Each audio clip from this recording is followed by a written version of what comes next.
Corporate cultures are vitally important because they literally drive people's performance.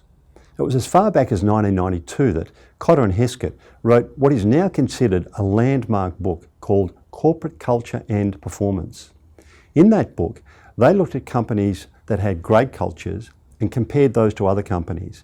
And across every measure of performance, there were staggering differences between those two groups. There was massive outperformance by those companies that had great cultures compared to those who didn't. Our own research backs up this point. Recently, we asked this question, which I think is a fascinating question.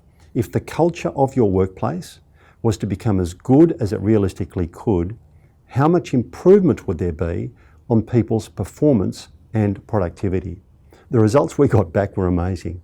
91% of senior leaders reported there would be a 20% or more improvement in performance if the culture was realistically improved. Incredibly, 58%, that's 6 out of 10, middle managers felt there would be a 50% or more improvement if the culture was realistically improved. These are massive figures. But this is not only for organisations that have ordinary cultures or worse. This also applies to companies that are hugely successful.